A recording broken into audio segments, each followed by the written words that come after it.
Okay, good evening everyone. Welcome to our evening Dhamma. Questions and answers tonight. I'm using a new microphone, so hopefully this is a little louder.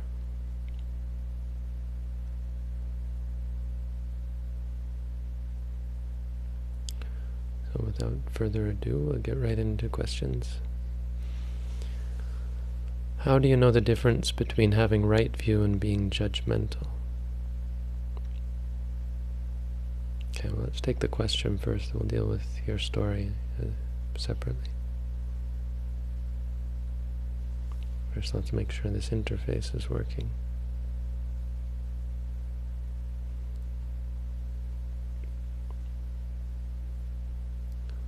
Okay, it is. Right view and being judgmental. So what right view is, why I want to take this separately from your example is because I don't think your example has much to do with, well, I understand what you're getting at, but let's be clear about what right view is. Right view is dealing with belief. So your belief that something is true, that something is right. True, I guess, is of course the most simple way of understanding right view. In Buddhism, it's belief in four truths.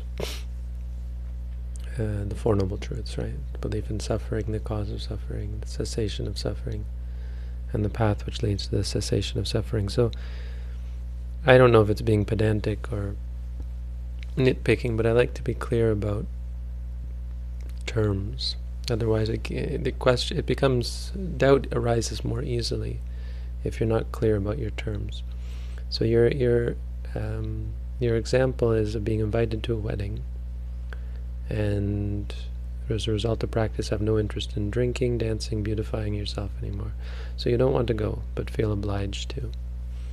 How do you know if this is a result of your practice, or is it my ego using the path as an excuse not to go? So the only ways to be sure about situations like this is to understand the moments of experience involved.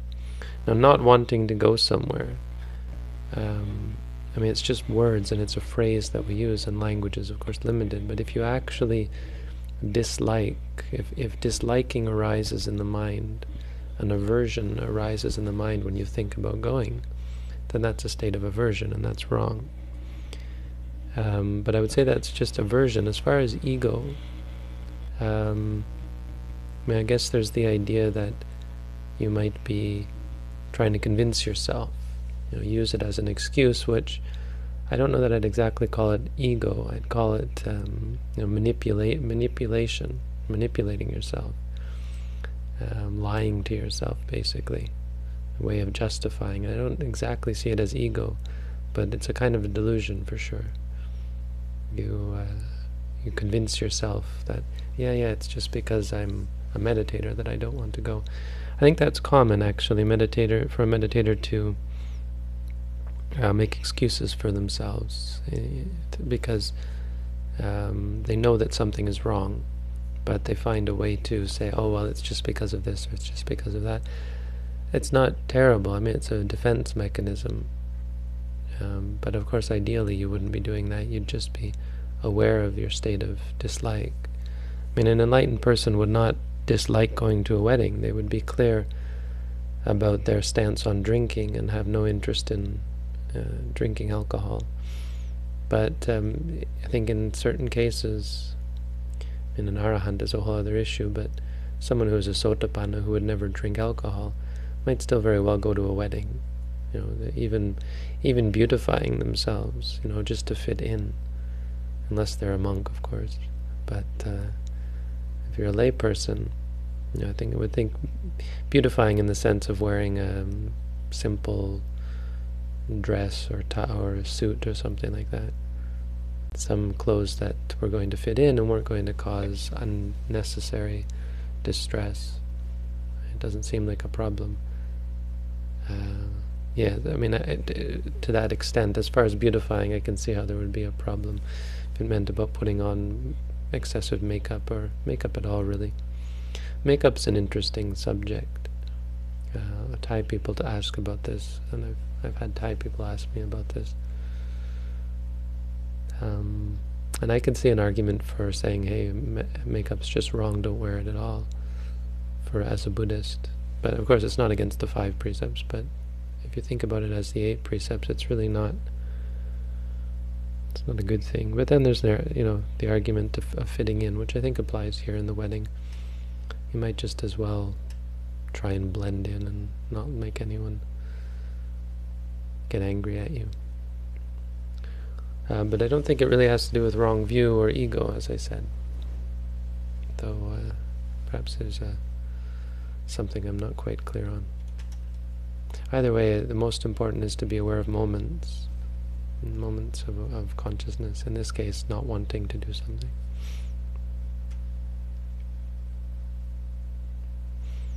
Something's wrong with the interface. I know I'm logged out.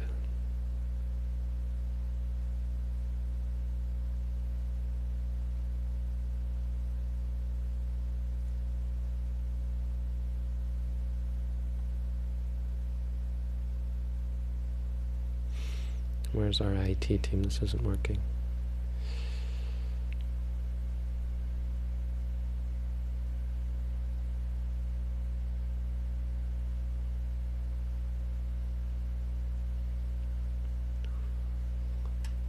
Computers, eh?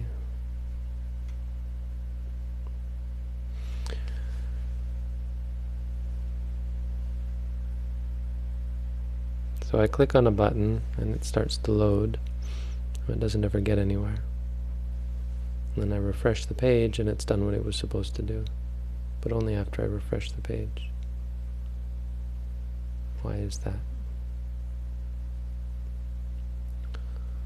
Is it possible to have extreme mood swings from meditating a lot? Some days I feel extraordinarily blissful, everything is wonderful, and then the other days I feel sad and depressed. Could it perhaps be a mental illness? Well, sadness and depression are, by Buddhist definition, mental illnesses in and of themselves. Anytime you're sad even a little bit, that's mental illness. The mind is not healthy in that moment. That mind is unhealthy for one way of describing it. On the other hand, feeling blissful can lead to mental illness as well, of attachment to it, liking it. I would say extreme mood swings are often, they can just be old past habits, but they're more likely to be caused by appreciation of the blissful states, the wonderful states, the states that you like. And when you like them a lot, the lack of them, or the ordinary states, become unbearable, and that leads to depression, sadness, and so on. So try to let go of your attachment to both of them, to good states, bad states. If you want to experience true peace, true happiness, it can't be dependent on anything, because your feelings are impermanent. What you're experiencing is impermanence, the fact that nothing lasts forever, and once it's gone, all you're left with is your expectations. If you have expectations that it will stay when it's gone, then you suffer.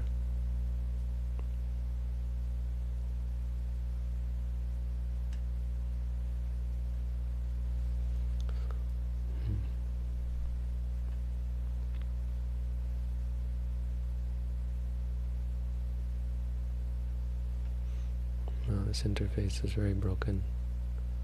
I don't know what's going on. It's probably... I should check this.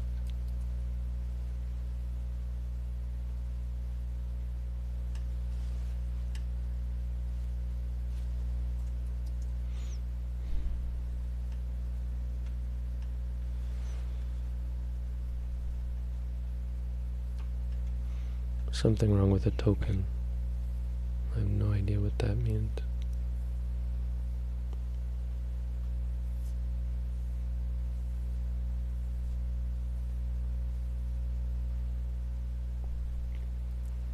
Firefox can't establish a connection to the server at wss.meditation.sirimangalo.org socket.io.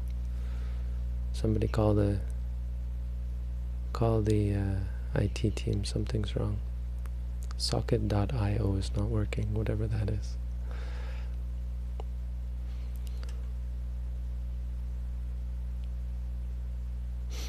I'm going to answer these, but I'll stop pushing buttons. So who needs buttons, right?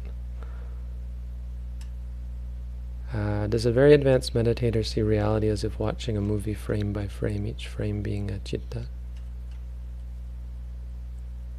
I mean, not exactly every citta, because it takes many citta to form one experience, and so one would see experiences moment by moment.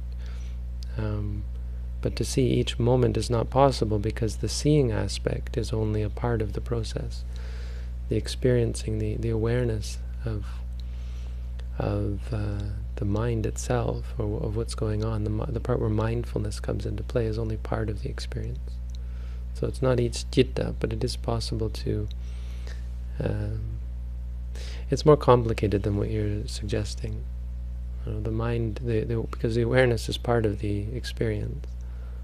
So awareness arises and mindfulness arises, but it's only ever a part of the process.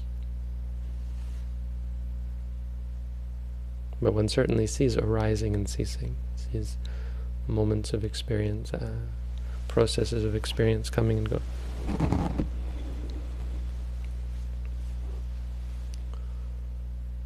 Okay, so brain stem surgery to remove a lesion on medication. Is it okay to start meditating after surgery on medication?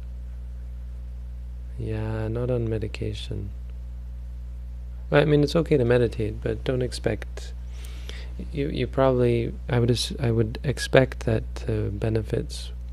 Depends on which kind of medication. Like if it's brain medication, then you might have a problem. Might have a problem. I mean, of course, always meditate, no matter what situation. But yeah, let's just say yes, it's fine. Mindfulness is always good. Satincha kohang bhikkhave sabbatikang vadami. Mindfulness, I tell you monks, is always beneficial.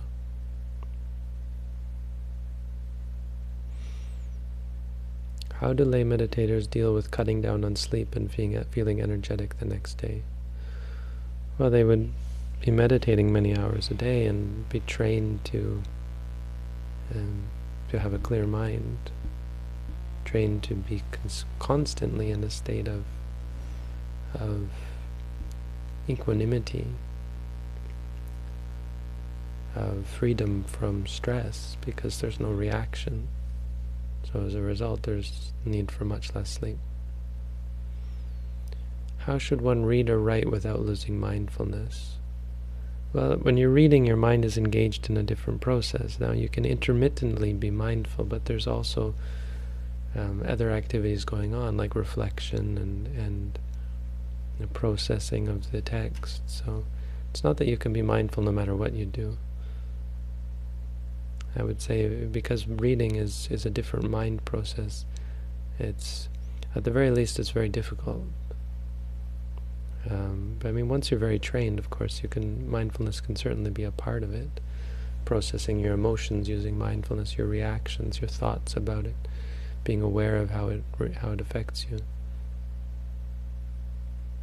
Just like anything, you be aware of what's going on and be mindful of what's going on. In the trains of thought, being mindful of them, thinking, reflecting. Is it necessary to sleep mindfully, or can mindfulness prevent one from falling asleep? It can prevent you from falling asleep. It's possible that you stay up later because you're mindful. Because mindfulness can give you energy, it can at times. And just focusing your attention can give you energy. But if you sleep mindfully, the thing with that is your mind is already in a sort of a focused state, and so the sleep is much more peaceful, generally, with practice. much more productive, because your mind is already set up. You've set the tone for the sleep. Is it possible to meditate too much? If so, how does one know if one is meditating too much? It's not possible to be too mindful, but if you're talking about just sitting and meditating, if you do too much, if you do a lot of it, it can become stressful. If you're not actually being mindful, right? I mean, as a practitioner, you're practicing, you're learning how to be mindful. And so a lot of the time you're probably not mindful, and that can get quite stressful as it builds up. So no, I would say it's something you want to work up to, and over time, when you're in a meditation center or in a monastery, over time you meditate more and meditate until you're mindful and practicing all the time. Night and day. Is it okay to observe and note the heartbeat as part of the practice? Yes, that's fine. But you have a large gap between the falling and then the next rising. Well, what we would normally tell people to do then is to say rising, falling, sitting. Rising, falling, sitting. But noting the heartbeat is fine. It's not something that we would use as a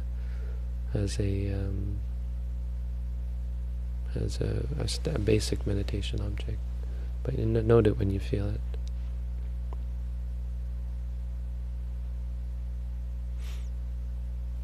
And then whenever else arises in the gap, you can also note it. But rising, falling, sitting is a common one.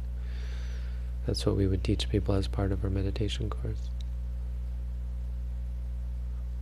Do you think that using mantras in Vipassana takes some amount of attention away from the actual experience? Didn't we have this question recently? It purposefully takes something away from the experience. It stops you from seeing the details. It stops you from getting caught up in the details. The Buddha said, that's right, in one of the suttas, the Buddha said, nanimitta gahi nanubhyanjana gahi, one doesn't grasp at the particulars. The signs are the particulars of the experience. So seeing is just seeing. So I don't think it's fair to say it takes any attention away from the actual experience. It's meant to remind us what it is that we're actually experiencing, so that we don't get carried away by some extrapolation or some thought about it. Okay, but the last question in a session, no, it never happened. So these questions are all from that. We're doing, something very strange happened with my computer, so, well, it's not very strange that something should happen. Computers, there's always something happening. Should I distinguish between nama rupa when seeing, hearing, touching, tasting, and smelling? You shouldn't actively, consciously do that. You should just try and be mindful, seeing, hearing. But you'll experience nama and rupa. There'll be the awareness that you're aware, which is the nama, and there will be the awareness of the visual, which is rupa. But that's not important to discriminate or think about. Let that happen by itself, and just try and note. Okay, I'm not going to answer this one. Meditate. How to understand that pleasant feeling is not good or positive, or similarly unpleasant feeling is not bad or negative. Well, the real question is, why do we think pleasant feelings are positive, and why do we think unpleasant feelings are negative? There's no need to understand how they're not that, because they're not that. The fact that we think this feeling is positive and this feeling is negative is absurd. I mean, there's no rational reason for it, besides that we like it, besides that we have a desire for one and an aversion to the other. So all we're doing in meditation is seeing that it's meaningless. And not only meaningless, but harmful. This partiality sets us up for suffering. Sometimes I can see what lust is, just a passing feeling. I can see how stupid I was to get attracted to beauty. But other times the lust takes over me. At that time I'm not able to be mindful. Is my mind playing tricks with me, or is it something else? Yeah, so the mind is complicated, and so you're seeing that there is no mind, and this is part of what is meant by non-self, is that there's no you who is this way or that way.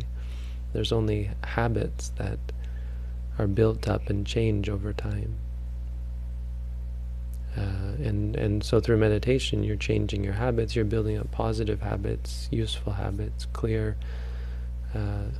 conscious, objective habits that are going to lead you in the direction of letting go to the point where you can become free from suffering. Find it difficult to observe the rising and falling. Well, difficulty is good in meditation, but if it's too subtle in the beginning, it's just because your attention is not sharp enough. Subtle is not a problem, but non-existent would be a problem. But subtle is fine. You just know the subtle movement. It'll become more clear. It should become more clear as you carry on with the practice.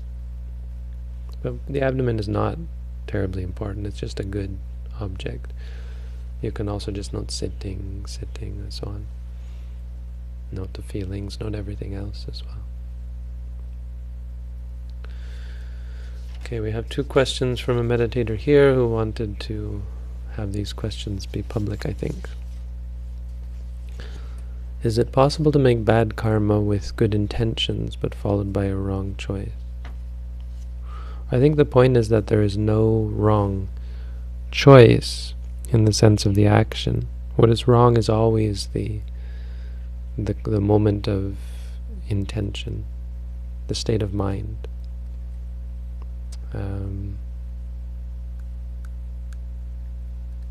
So an arahant could still do something that results in, or seemingly results in, suffering, but they had no bad intention. That's where the karma is. Karma is in your bad intentions or your bad states of mind. States of mind that are one of 3 things that are associated with greed, anger, or delusion, or some mix of greed and anger, greed and delusion, or anger and delusion. Actually, they all have delusion in them, but greed, anger, or delusion.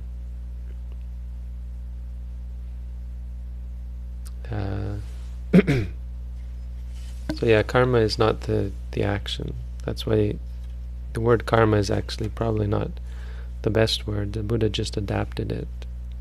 But he said karma is your mental volition. It's much like Jesus, where Jesus said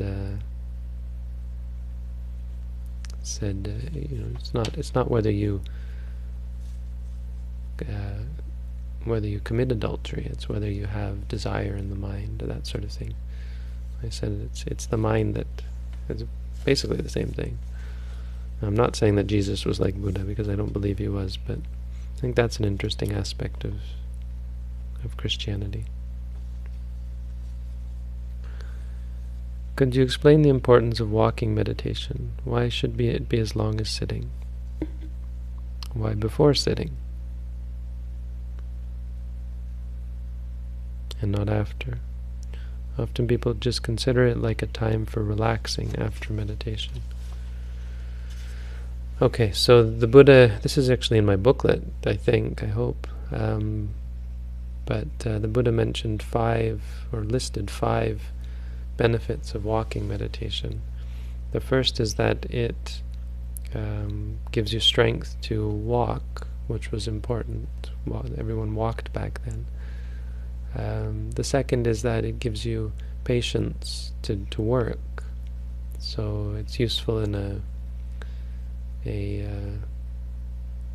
practical sense. Just for living your daily life, walking meditation is great because it's monotonous. It's a monotonous activity that builds endurance and builds patience and builds stamina. And so any other monotonous work that you have to do is improved because of it. The third is it allows you to digest food. Sitting around all day is not good for your digestion. Walking is, I guess, better for your digestion. Makes sense. Number 4, it helps work out many diseases. There are a lot of people who talk about, meditators who talk about their health improving through walking meditation.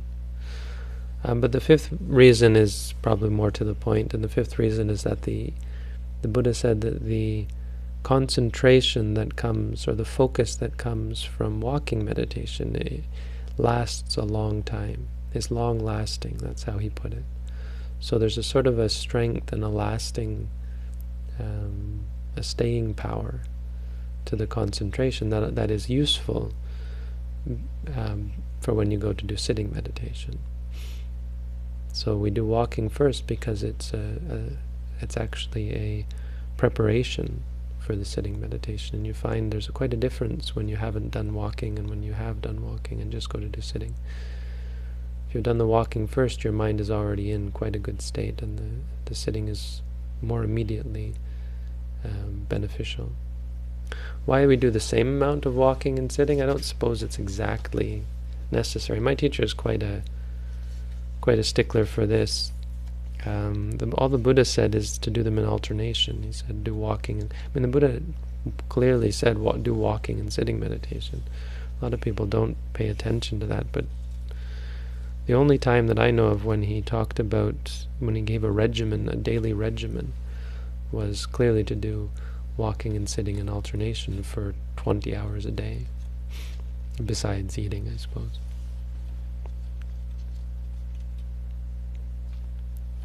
But there is no mention of one being as long as the other.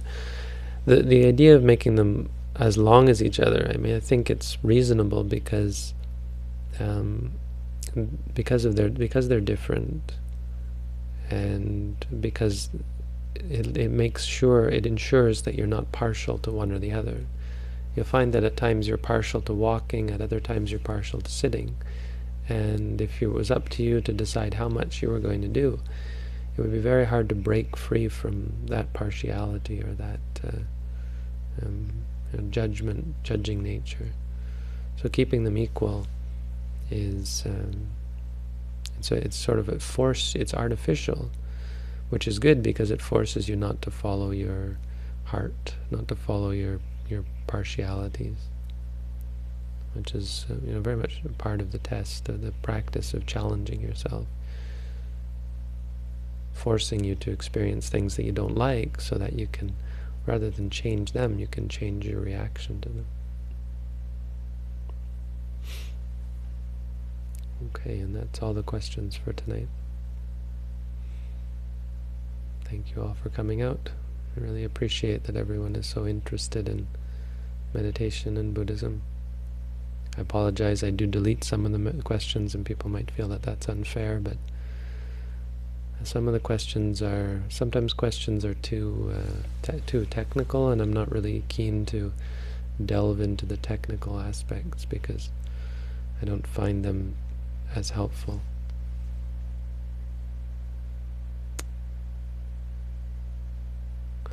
And sometimes they're questions I've answered, sometimes they're not terribly practical or applicable to the practice. Okay, so that's all for tonight. Thank you all for tuning in. Have a good night.